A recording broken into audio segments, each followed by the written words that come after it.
Meu nome é João Pedro Mano, sou um dos co-founders do Accountify.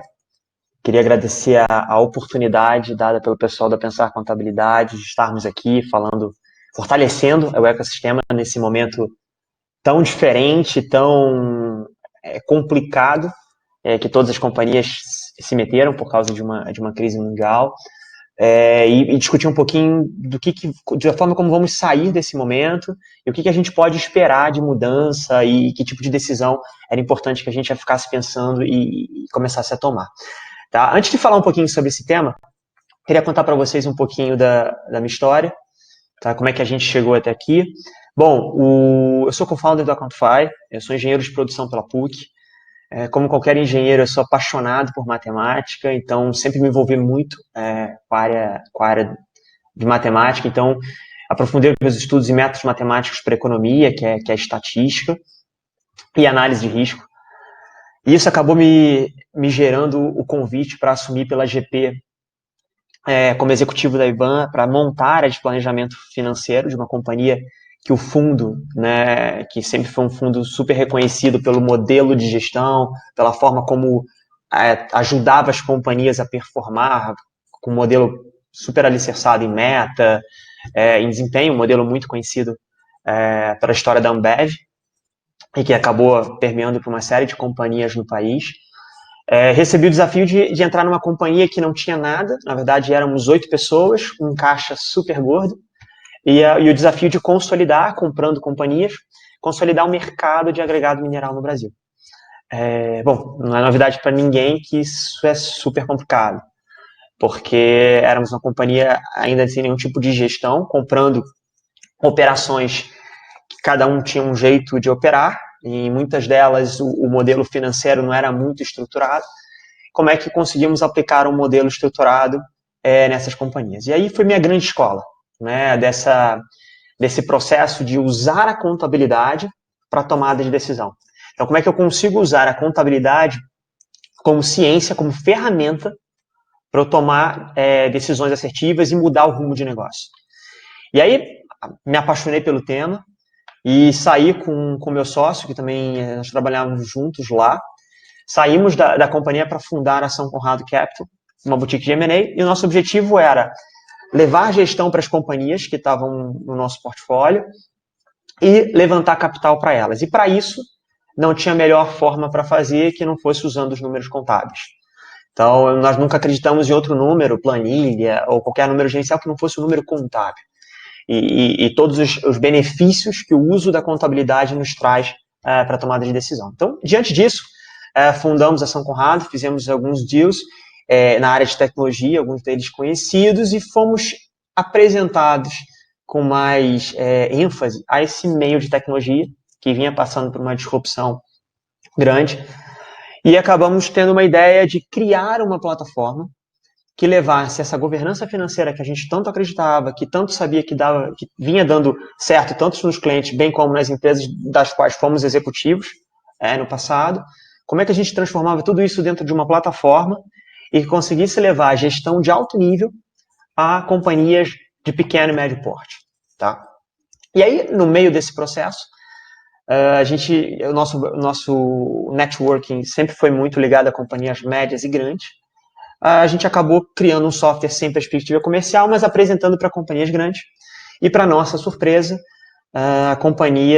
o software em si encaixava em companhias muito grandes. Isso foi um grande desafio para a gente redesenhou o software, foi recriar, foi entender dentro de grandes companhias quais eram as necessidades que a gente ainda não atendia, para tentar encaixar e atender, de fato, companhias desde pequenas a muito grandes. Tá bom?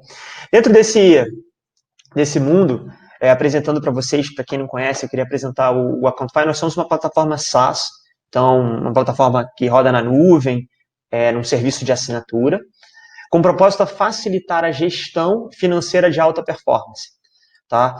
E aí é muito importante, por isso que a gente destaca, transformando os dados contábeis em informações estratégicas. A gente acredita que o número oficial de uma companhia, o número que tem que ser usado para tomada de decisão, é o número contábil. E, diante disso, a gente precisa transformar esse número numa informação estratégica que qualquer na companhia, desde da equipe de diretoria até os outros profissionais da companhia consigam usar a contabilidade, olhar a contabilidade com esse perfil estratégico. Tá? E aí, complementando, na verdade, visualize, planeje, reporte seus dados de forma confiável e colaborativa. A gente acredita muito num processo de fechamento contábil em que todas as partes participam. Desde o contador, né, o departamento de contabilidade, controladoria, planejamento financeiro, até áreas operacionais que precisam ver os seus números, os números do seu estoque, do custo, tudo isso refletidos na contabilidade. E que precisam acreditar que aquele número, da forma como foi feito o custeio, ou estoque que perdeu valor, enfim, tudo isso, contas a receber, toda essa dinâmica precisa ser vista por todas as áreas da companhia como alicerçadas e cuja origem é a contabilidade. Tá? Bom, nosso grande desafio é criar uma plataforma financeira que quebre esse paradigma de que tudo financeiro precisa ser muito complexo, precisa ser muito difícil de implantar. Nossa ideia é criar uma robustez, uma plataforma robusta, de fato, que não precise dessa complexidade toda. Bom, e nesse processo, acho que a gente não tem como não mencionar, nesses 3 anos de operação, nós conseguimos colecionar o selo de qualidade de alguns parceiros e aceleradores gigantes no país. A Google nos convidando para discutir tecnologia, machine learning com eles, então nossa área técnica se aproximando da Google. O Cubo, né, como ambiente como ecossistema de inovação dos mais relevantes do país, junto com o Itaú. Sócios como Redpoint, HDI, que andando com a gente, confiaram no nosso trabalho e tem o mesmo desejo que nós de fato mudar o padrão de demonstração financeira no país, de fato agregando mais valor e fazendo dos números contábeis os números que são usados na companhia para tomar decisão estratégica. E parceiros como a SAP, um dos maiores RPs do mundo, né, junto com a TOTOS, através do IDEX, até passando por consultorias como Falcone e a Endeavor, também acreditando na gente. Então a gente tem super orgulho disso, dessa história que, apesar de recente, a gente tem conseguido estar perto de gente muito boa, de gente que vem caminhando com a gente, que vem nos ajudando a construir de fato uma companhia relevante e de valor. Tá? E clientes que de fato nos orgulham muito, que vão desde startups, que precisam de um nível de governança relevante, que entendem que a contabilidade precisa ser, de fato, o número oficial para que depois consigam captar recursos, funding com fundos de investimento, que consigam, depois de uma possível saída, venda da companhia, estejam preparadas para isso, até algumas das principais empresas do país, algumas delas até abertas no mercado de capitais. Isso mostra de fato o quanto a gente tem conseguido criar dentro desse ecossistema. Tá? Além de auditorias e de escritórios contábeis que de fato têm buscado conosco entregar um valor maior para as empresas, e isso tem nos ajudado muito e tem feito com que a nossa história aos poucos se torne uma história super relevante. Tá? Bom, antes da gente falar do tema em si, eu queria, na verdade, falando já do tema em si, eu queria trazer uma observação feita pelo ex-presidente americano John Kennedy, que é relatada no relatório da McKinsey, no meio da pandemia, que eles dizem que John Kennedy observou que a palavra crise em mandarim ela é composta por 2 caracteres. Um deles fala de perigo, né, e o outro de oportunidade. Então é muito interessante como o conceito da palavra crise, tá, e frisado por John Kennedy, esse conceito da palavra crise nos coloca diante de um dualismo entre perigo e oportunidade. 2 palavras que parecem super antagônicas, mas que nos colocam diante de um grande desafio. Tá? Bom, nessa mesma discussão com executivos de o que a crise estava falando o que a crise provavelmente traria de oportunidade, de desafio, a McKinsey relata que 90% dos executivos afirmam acreditar que, de fato, os seus negócios em 5 anos vão mudar completamente. Então, 90% dos executivos acreditam que em 5 anos vão estar fazendo os seus negócios de uma forma completamente diferente. E junto com isso, 85% afirma que estão convencidos que os seus clientes vão mudar. Isso é super interessante, porque não só o nosso negócio, né, o negócio de cada um deles vai mudar, bem como, óbvio, o negócio do cliente também vai mudar. Então, aqui se nós estamos falando de se você está dentro de um escritório contábil como empresário contábil, se você é um contador dentro de um escritório contábil, ou se você é um contador dentro de uma empresa, essa é uma questão super relevante. Por quê? Porque os teus clientes vão mudar. Ou a tua empresa vai mudar. A expectativa que se tem desse processo é que exista uma mudança no mercado como um todo. E isso vai fazer com que não se sabe se o nosso negócio, né, se o escritório contábil vai mudar primeiro ou se os clientes vão mudar primeiro. Mas o que se sabe é que vai existir uma reação em cadeia que vai fazer com que todo o ecossistema passe nos próximos anos por uma transformação. Tá? E o que é mais interessante é que o mundo já vinha mudando. Nós já vimos passando por um processo de disrupção numa série de segmentos, mas o que acontece é que a velocidade aumentou. Isso é o que acontece numa crise. Né? Um período de crise, ele aflora algumas coisas. Aflora e gera senso de urgência diante de uma série de possibilidades. Tá? Então, só que o que mais chama a atenção para a gente diante desse estudo, e aí eu destaquei aqui, é que 21% desses executivos, os mesmos, lembrem, os mesmos que estão falando, que sabem que os seus negócios vão mudar, que seus clientes vão mudar, eles afirmam que não se sentem preparados. E aí eu estou dizendo com expertise, recursos, ou até com o próprio engajamento interno da companhia para encarar essas mudanças do negócio. Isso é super, super, super alarmante. Porque está claro que mudanças vão acontecer. E ao mesmo tempo que mudanças vão acontecer, as pessoas estão declarando que não estamos preparados para o que vai acontecer. Tá? E aí 67%, e não tem como a gente não destacar isso, 67% nesse estudo afirmou que está diante do maior desafio de suas vidas. Todos nós estamos diante de um momento único. Ninguém sabe como vai ser o processo de retomada da economia. Como é que vai ser o comportamento do consumidor quando tudo estiver aberto e tudo estiver de novo, como diz por aí, né, estamos voltando ao normal. Ninguém sabe. Ninguém sabe o que esse comportamento do consumidor vai gerar dos negócios B2C e o que essa mudança dos negócios B2C vão acarretar nos negócios B2B. Então, o que a gente sabe e que a gente tem clareza é que essa mudança está acontecendo, já vinha acontecendo, disrupção numa série de segmentos. Essa disrupção começa a ser acelerada por um processo de pandemia. Uma série de barreiras e entraves para algumas inovações foram rompidas da noite para o dia. Um exemplo disso é o home office, em que muitas companhias grandes tinham uma série de dificuldades de migrar seus números para a nuvem, até por protocolo de segurança, de como é que faziam os seus funcionários trabalharem de casa com essa segurança, mantendo os dados da companhia seguros e tudo mais. E da noite para o dia, teve-se que fazer um esforço gigante para migrar para essa possibilidade de todos trabalharem de qualquer lugar. E hoje já não se discute mais que não é possível o home office. Não. Ele já é possível. Agora, como vamos fazer?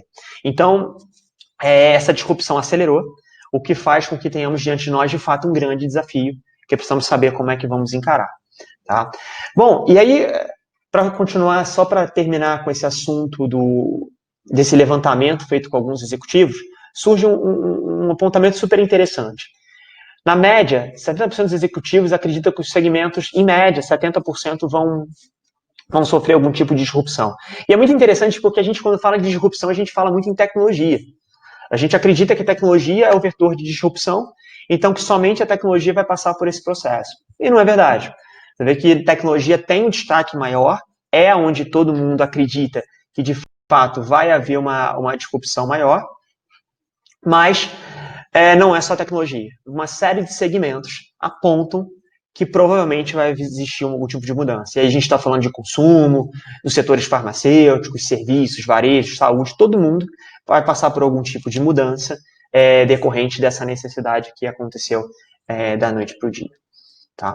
Bom, e aí é super importante a gente ressaltar, e eu queria que vocês guardassem essa frase. A crise, ela é apenas um catalisador da disrupção. Quando eu digo com isso, é que o que a gente está passando nesse período de crise, de pandemia, ele não é um vetor de disrupção, ele é um catalisador. A disrupção já vem acontecendo nos últimos anos. Uma série de negócios morreram da noite para o dia, uma série de negócios vem se transformando, os clientes vêm sofrendo mudanças, e o que a gente vê é que uma crise, né, como uma guerra, ela é um catalisador, ela acelera esse processo de disrupção. Tá? Então, uma série de setores que vinham passando por mudanças, da noite para o dia, essa mudança foi acelerada e todas as iniciativas que vínhamos fazendo nas nossas empresas para aguentar as mudanças, agora precisam ser aceleradas. Porque agora é questão de sobrevivência, é questão de estarmos preparados para um cenário que surge bem mais rapidamente. Tá? E aí,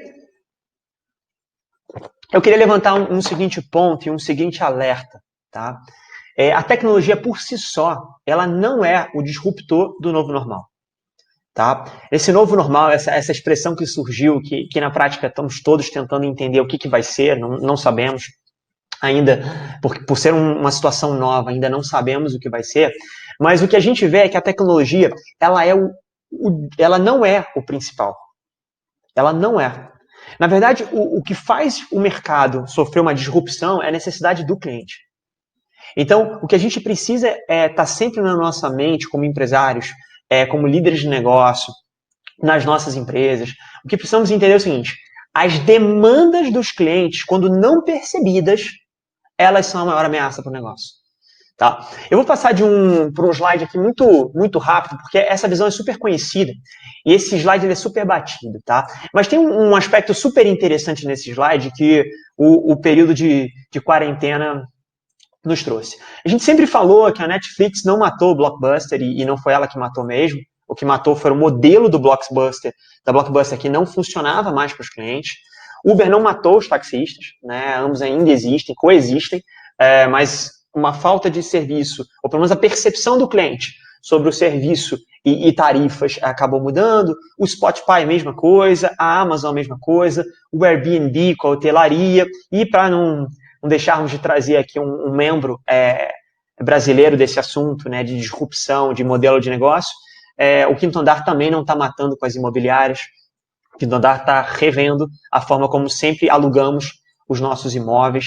Então, isso está gerando uma disrupção no mercado. Mas o que é interessante nesse cenário é o próximo.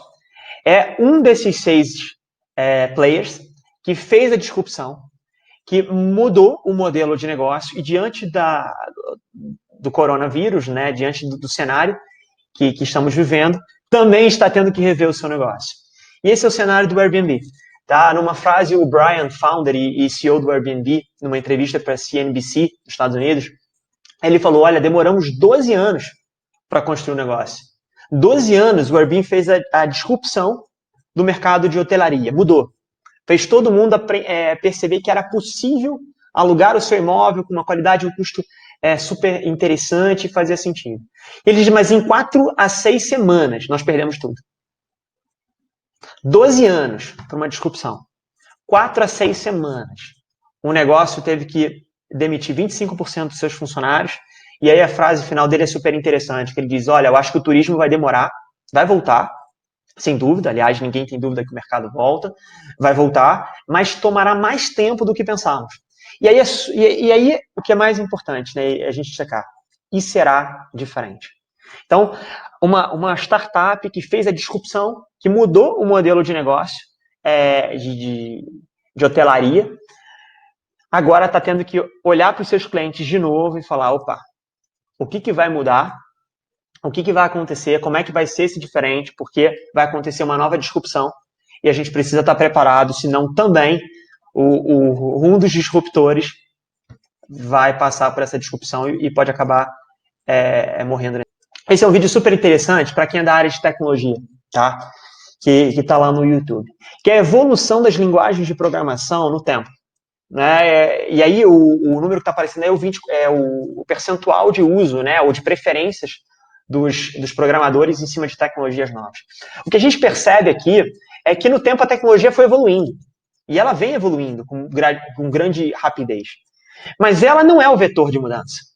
Né? Quando a gente fala de alguns anos atrás, a gente falava de tecnologias super modernas, como Fortran, na década de 80.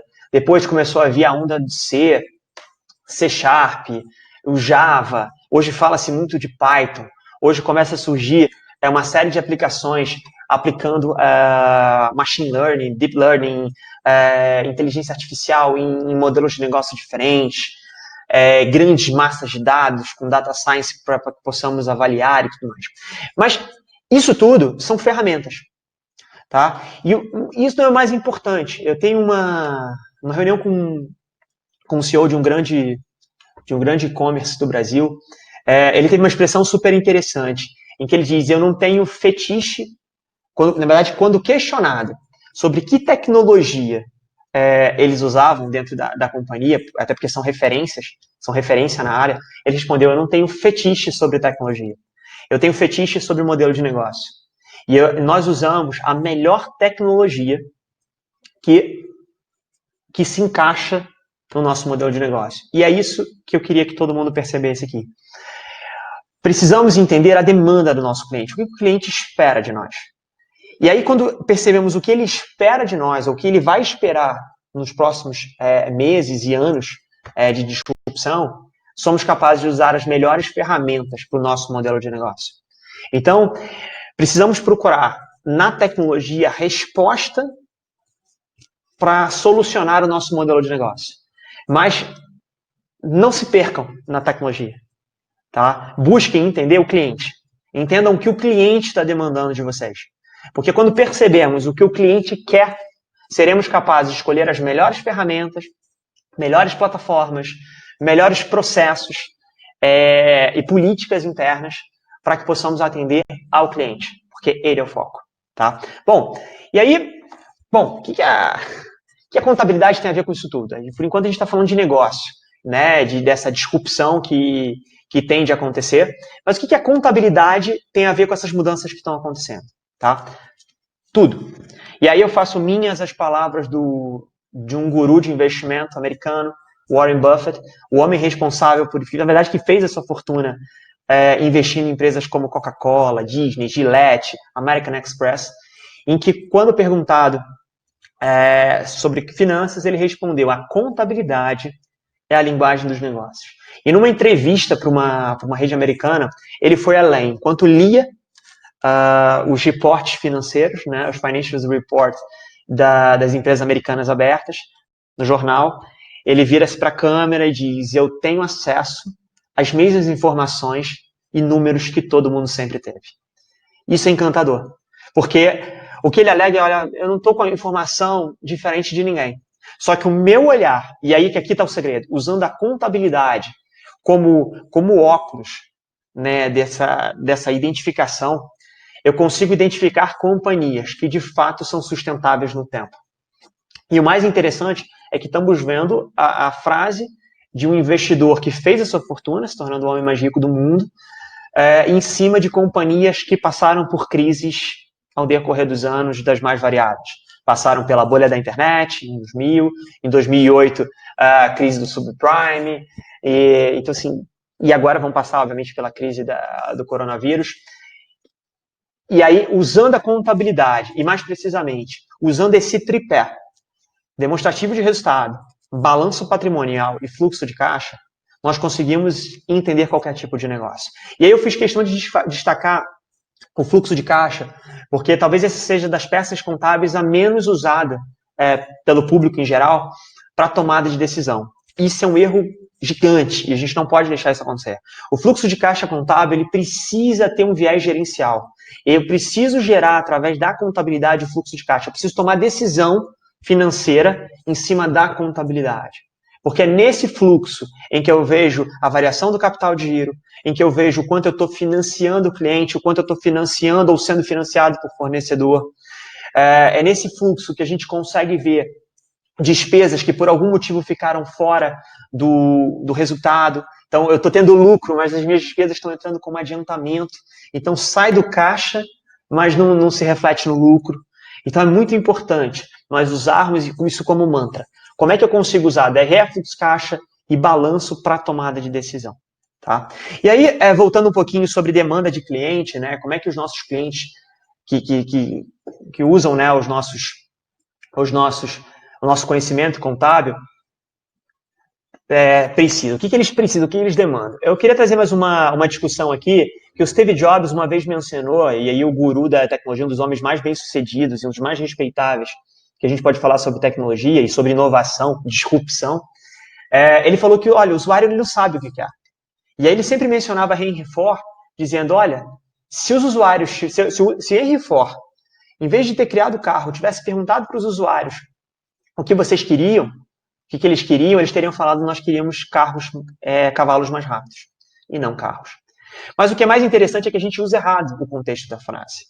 Tá? Na verdade, os usuários eles sempre quiseram chegar mais rápido. A necessidade do usuário, sendo através de cavalos ou de carros, era chegar mais rápido nos lugares. O que eles não sabiam é como eles poderiam fazer isso. Se era através de cavalos ou através de algo que eles não conheciam, chamado de carros. Então, isso é um conceito que todo contador deveria ter na mente. Os teus clientes, eles querem uma coisa. Eles querem dar mais lucro. Eles querem ter companhias mais saudáveis. Ter profissionais mais satisfeitos e distribuir mais lucro para o acionista. Ser uma companhia melhor.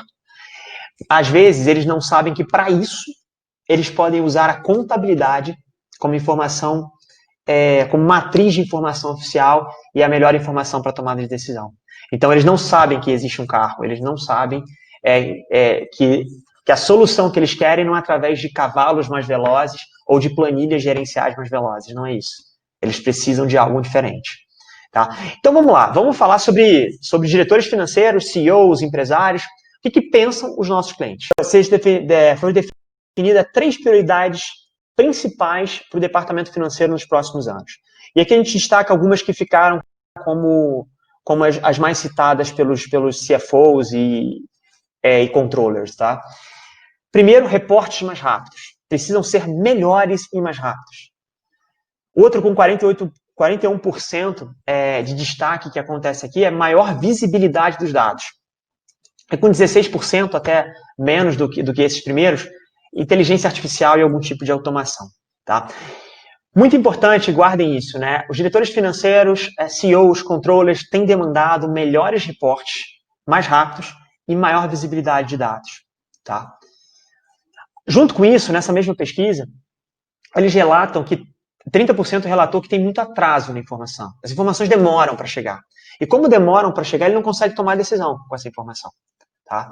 75% alegou também que atualmente eles precisam de uma informação um pouquinho mais real-time para responder ao conselho algumas informações e tudo mais. E aí, a última informação, eu gosto sempre de destacar, é que 77%, poxa, quase todos, responderam que precisam mais frequente, eles precisam de uma simplicidade nos reportes financeiros. E aí, numa era em que a gente vive de muitas planilhas, de reportes diversos, BIs e tudo mais, esse questionamento é super importante. Os diretores financeiros têm demandado uma informação mais simples, mais rápida e mais direta. Porque no final do dia, eles não querem tomar decisão em cima de muitas planilhas. Eles querem tomar decisão em cima de informações assertivas. Então, que tipo de informação a gente pode gerar que gere decisão e nos coloque a contabilidade em si, alicerçando essa questão estratégica de tomada de decisão nas companhias. Tá? Bom, e aí a gente vai passar pelas quatro desafios que nós temos, tá? Diante desse cenário de coronavírus, diante desse novo normal que surge, como é que a gente... E aí os 4 pontos que eu queria destacar primeiro, entenda o seu cliente. Ele é o foco. Entenda o seu cliente. 2, automatize para ganhar tempo. 3, colaboratividade. Então, gere uma colaboração no processo de fechamento. O teu cliente precisa participar. Ele precisa entender que uma contabilidade ajustada, que um fechamento correto, é a melhor informação que ele pode ter para tomar a decisão. Tá? Outro, invista em processos. Então, invista em processos que tornem a tua vida dentro de um escritório contábil ou dentro de um departamento de controladoria mais fácil e mais rápida. vocês precisam, nós todos, na verdade, precisamos gastar tempo analisando informação e tomando decisão, gerando decisão. Tá? Gastar tempo gerando informação não traz mais dinheiro. Então, o que a gente precisa, num mercado super dinâmico, é gastar tempo em tomada de decisão. Tá? Então, entenda o seu cliente, automatize tudo que puder, faça colaboração. Então, traga o teu cliente para dentro do jogo e invista em processo. Tá? Garanta um fluxo de informação muito estruturado. Tá? Vocês entenderem um pouco mais, o que eu mais gostaria de destacar aqui é esse conceito de entenda o teu cliente. Primeiro, clientes não são iguais. Né? A maioria dos escritórios contábeis atende 100, 200, 300, alguns deles 1.000, 2.000 clientes. Tá? Nós, como plataforma de tecnologia, também atendemos dos mais diversos segmentos. A gente precisa entender que o nosso cliente ele não é igual. Tá? E cada um tem uma maneira de analisar. Né? E se transformarmos todos os nossos clientes com o mesmo perfil, não vamos gerar nenhum tipo de qualidade na entrega para eles. 2. CEOs e CFOs querem menos relatórios e mais análise para decidir. Tá? Eles querem a ajuda de vocês para tomar decisão. E não books de resultado com páginas e páginas e páginas que geram pouco a decisão. Tá? Então, foque no que de fato faz a companhia gerar mais dinheiro. 3. Nunca produza informações sem antes perguntar o que farei com ela. Isso é muito importante. No mundo em que as planilhas ainda reinam, ficou muito comum termos planilhas e mais planilhas, mas muito pouca decisão em cima delas. Então, sempre que for gerar uma informação que leva tempo, pergunta, o que eu vou fazer com ela? Como é que eu vou conseguir tirar mais dinheiro? Como é que eu vou conseguir melhorar minha rentabilidade? Como é que eu vou ajudar o meu cliente com essa informação? Quarto, entenda o negócio do seu cliente. E aí, só para exemplificar, se estivéssemos falando de um cliente que é uma indústria, é super necessário discutirmos a apuração de custo. Porque para uma indústria, eu quero saber o quanto me custou a extração da matéria-prima, o quanto eu tive de custo no processo de transporte, na fabricação, até no processo de reciclagem. Porque para a indústria gerar mais margem para o seu acionista, ela precisa entender, ter toda uma estrutura de apuração de custo, uma estrutura de centro de custo, que permita que isso aconteça para que, quando ela for analisar, ela consiga, opa, eu estou gastando muito dinheiro em transporte. Eu preciso otimizar, eu preciso de alguma decisão voltada a transporte ou na extração de matéria-prima para que eu consiga aumentar a minha rentabilidade. Se a gente estiver falando de uma empresa de varejo, a discussão não é muito sobre processo produtivo, apuração de custo. Né? Quando a gente já está discutindo uma indústria de varejo, a nossa discussão pode focar muito mais na análise do capital de giro. Porque para o varejo, o que é super relevante é o quanto ele financia no capital de giro o cliente dele, o estoque, o fornecedor. A dinâmica de estoque faz algumas empresas quebrarem ou não. Se vocês pararem para pensar no conceito do negócio de varejo, se ele vende a 30 dias, um prazo de 30 dias, para o prazo de 60 dias para o cliente, e compra a 30 dias, fazendo uma matemática super simples, se esse cliente de vocês crescer muito, ele quebra. Ele quebra por caixa. Porque ele está financiando em D mais 30 o cliente. Então, ele vai começar a vender cada vez mais ele vai perder capital de giro em cliente, e aí uma hora ele quebra por caixa. Mesmo faturando cada vez mais. Então, quando o nosso cliente é um cliente de varejo, nós deveríamos focar em capital de giro, por exemplo. E aí é só um exemplo, né? Mas deveríamos focar na conversão de capital de giro. Isso, com certeza, vai gerar muito valor e vai ajudar muito a tomada de decisão do cliente no dia a dia. Se a gente está falando aqui de uma empresa SaaS, como a Countify, né, como qualquer outra empresa de tecnologia nesse processo, se estivéssemos falando do Facebook, do Quinto Andar, do Airbnb, que nós citamos, para elas, o mais importante é entender, por exemplo, o CAC. Qual é o custo de aquisição do meu cliente? O quanto faz sentido eu investir para trazer o cliente para cá, para gerar uma receita futura? Qual é o meu burn rate? Ou seja, o quanto eu consumo de caixa todo mês para gerar, para sustentar minha companhia que está crescendo. Então, por questões como essas, tivemos notícias grandes de grandes companhias americanas investidas por grandes fundos, começaram a ter um problema de caixa gigante. Então, essa métrica, esses indicadores são indicadores que são super importantes. E eles têm base contábil. O CAC, o burn rate, o MRR, tudo isso tem base na contabilidade, que com uma contabilidade bem ajustada, você consegue oferecer para o teu cliente. Tá? Então, o que eu quero dizer com isso tudo? É que o negócio não tem que se adaptar à contabilidade. Essa é a maior falácia que a gente pode ter. A gente não pode negar esse fato. O negócio ele não tem que se adaptar. A contabilidade precisa servir e suportar o negócio. Lembre, ela é a linguagem do negócio. Os negócios se explicam pela contabilidade. Então, quando a gente diz assim, olha, o negócio ele precisa, a contabilidade ela precisa servir, ela precisa gerar informações suficientes para suportar o negócio. Numa pesquisa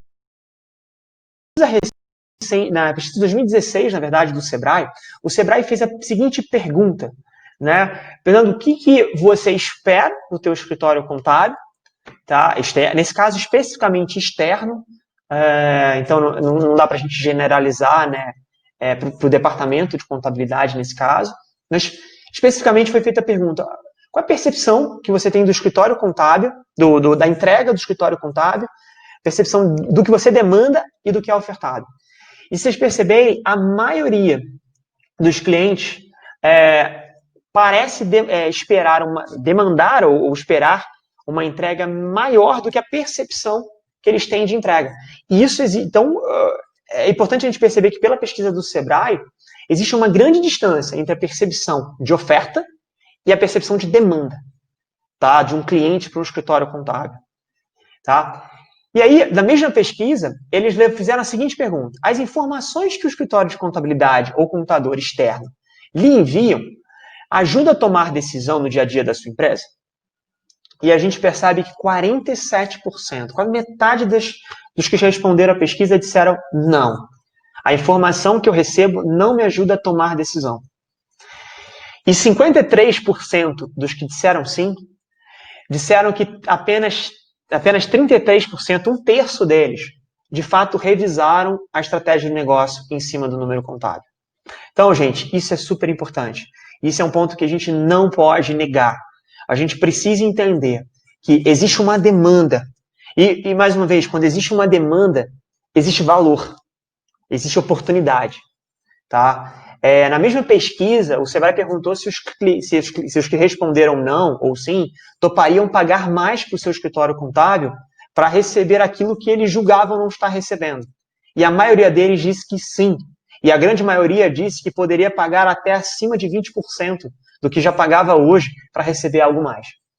Então, diante disso, nós vemos que, olha, estamos diante de um processo de crise, um processo de mudança, de disrupção, uma belíssima oportunidade para olharmos estrategicamente para os nossos negócios e revisarmos ele.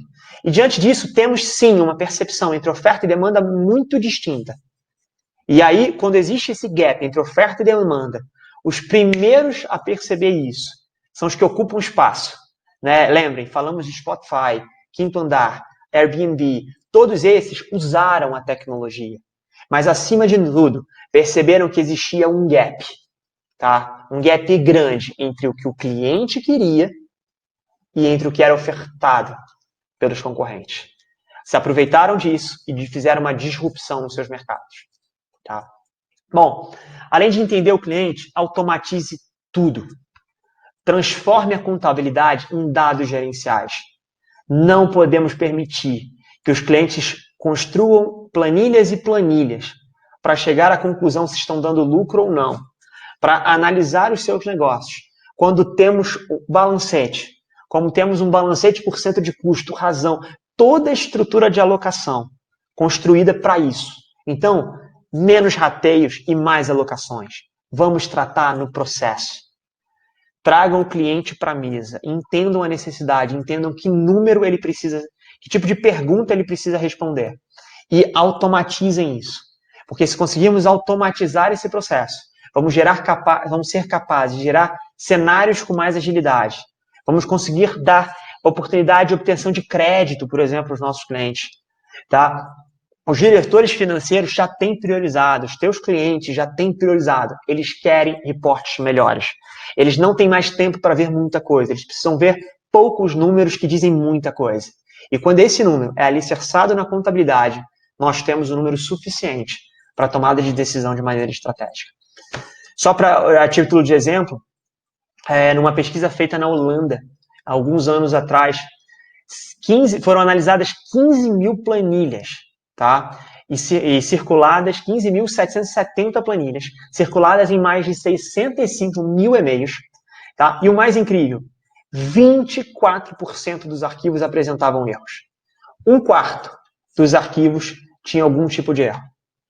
Então, a contabilidade com a partida dobrada, com a conciliação bancária sendo feita, com o processo ajustado, nós conseguimos matar isso e provar para o nosso cliente que o uso de relatórios e mais relatórios, quando não partem da contabilidade, se tornam desnecessários, tá? E poderíamos fazer isso muito mais rápido, automatizando o processo de análise e fechamento dos nossos clientes, tá? Outra coisa, e aí vamos para o ponto 3. Vamos lá, só para a gente lembrar. Entenda o cliente, automatize tudo que puder e gere colaboração. Primeiro, o mundo mudou, de fato. Boa parte dos negócios foram para plataformas SaaS nesse período de quarentena. Vamos usar isso para o nosso favor. Vamos buscar plataformas que nos permitam acessos simultâneos, em que o cliente consiga participar do processo de fechamento. Comece a forçar o cliente de uma forma boa para que ele use a sua informação, para que ele entenda que a informação que está na contabilidade é a melhor.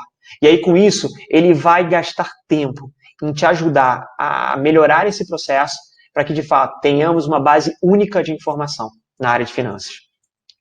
Quando tem colaboração, ganhamos tempo, porque não está numa pessoa o processo de análise. De qualquer lugar, pessoas diferentes conseguem participar desse processo colaborativo e gerar melhor qualidade na análise e na tomada de decisão. Quarto ponto, a gente gera menos dependência. É muito importante não criarmos uma estrutura em que somos reféns, em que todos são reféns uns dos outros. É importante criarmos menos dependência no fluxo de informação. E por último, melhor controle sobre indicadores, com metodologia, com histórico, com log, para sabermos o que aconteceu, em que momento mudou. Então esse processo é muito importante, tá? Bom, e por último, né, o quarto ponto, invista em processo. Não tem investimento mais interessante do que perdermos tempo estruturando o processo. Sempre dói. Construir um processo de fechamento é um processo dolorido. Nós precisamos transformar o processo de fechamento das companhias em menos dolorido. A informação não pode demorar tanto para chegar. A informação precisa ter um fluxo mais linear, mais fácil. Tá? Vamos melhorar uma experiência do trabalho remoto através de plataformas que permitam essa construção. Vamos criar rituais que garantam a comunicação do time internamente com o cliente, de maneira que o cliente perceba que até o contador externo é como se ele estivesse dentro da empresa. Ele faz parte da empresa. Então, esse é um ponto que eu gosto muito de destacar. A gente tem sido procurado, né? Particularmente tem sido procurado por alguns clientes, perguntando indicações de BPOs, mas apesar disso sempre ter acontecido, a justificativa, ou melhor, a razão dessa procura ter aumentado está alicerçado num ponto super interessante. Muitas empresas que tinham seus setores internalizados estão flertando com a possibilidade de seguirem para um ambiente externo, tá? Com uma contabilidade externa, com BPO. Isso é super interessante, porque nós passamos por um processo de enxugamento, né, lá atrás, depois as empresas começaram a trazer isso para dentro de casa, porque precisavam estar do lado do contador, questionar uma informação, o contador precisava estar fazendo parte do processo de custeio, por exemplo. Só que agora, com esse cenário de trabalho remoto, surge uma oportunidade gigante para ser aproveitado por quem faz contabilidade externa. As empresas voltaram a ofertar, né, de uma forma com uma clareza melhor de, se vai estar todo mundo trabalhando num modelo remoto e híbrido, eu posso voltar a pensar em ter essa área externa na companhia. Então, é uma oportunidade que surge, que quem souber aproveitar, sem dúvida nenhuma, acaba saindo na frente, né? Outra coisa, redução de custos de operações. Então, isso a gente tem visto. Quanto mais processo vocês tiverem nas suas empresas, nos seus escritórios contábeis, mais fácil vai ser criar uma operação híbrida, ou uma operação 100% remota, mantendo qualidade, mantendo entrega no mesmo padrão, porque isso é super importante. Tá? Bom, caminhando só para o final, queria só relatar uma pesquisa feita pela Price, com alguns diretores financeiros, também no período da quarentena, e isso é interessante porque aí a gente não está falando de cenário em que eles fizeram a seguinte pergunta: quais as opções a seguir a sua empresa planeja implementar assim que iniciar a transição para a volta do trabalho presencial? A gente tem visto que o processo já está começando, algumas empresas já voltaram, e a tendência é que isso nos próximos dias, semanas e, quiçá, alguns meses, o mundo inteiro volte a um trabalho presencial ou híbrido. Mas alguns pontos foram relatados, foram os mais destacados com relação à mudança no ambiente de trabalho e que são importantes nós trazemos porque isso gera oportunidade. Tá? E aí, vou deixar de lado medidas de segurança, né, que foram apontadas, né, e sem dúvida nenhuma todas as empresas vão ter que fazer, mas tem dois pontos super interessantes que foram destacados, um por 52% dos diretores financeiros e outro por 50% dos diretores financeiros, que é o ponto 3 e o ponto 5. O ponto 3 diz: eu quero melhorar a experiência de trabalho remoto. E aí entra as plataformas que geram algum tipo de colaboração. E aí geram o desafio para os escritórios contábeis e para os departamentos de controladoria que usem ferramentas que possibilitem isso, que possibilitem um processo de fechamento e análise de informação de maneira colaborativa. Porque na realidade que se desenha é que teremos equipes trabalhando em lugares diferentes, de maneira remota, e para a gente para o processo de fechamento não ser tão dolorido, precisamos aplicar ferramentas assim. E aí não são só ferramentas, obviamente, que nos possibilitem fazer videoconferências e tudo mais, mas sim ferramentas financeiras e uma série de outras ferramentas de outras áreas que nos permitam fazer esse trabalho remoto. E, em quinto lugar, acelerar processos de automação e novas formas de trabalhar. Como eu falei, existia uma barreira numa série de companhias, principalmente as maiores, com algum tipo de automação. Isso porque mudava a forma como todo mundo sempre trabalhou. E aí você tinha algum tipo de barreira que não tinha como ser vencida de uma forma tão fácil. Nesse cenário, em que fomos obrigados a do nada mudar o nosso estilo de trabalho e de vida, esse processo de automação e novas formas de trabalhar emergiu com uma urgência muito grande. Então, é super importante, vão sair sempre na frente. Aí eu queria terminar com essa palavra, eu queria afirmar que vão sair na frente os contadores, que conseguirem se adaptar, conseguindo transformar a contabilidade como, de fato, ferramenta para crescimento de negócio. Se aproximando dos seus clientes, entendendo quais são, de fato, os indicadores, as alavancas de crescimento de negócio que são relevantes para a tomada de decisão dos departamentos comerciais, de operações e todos os demais.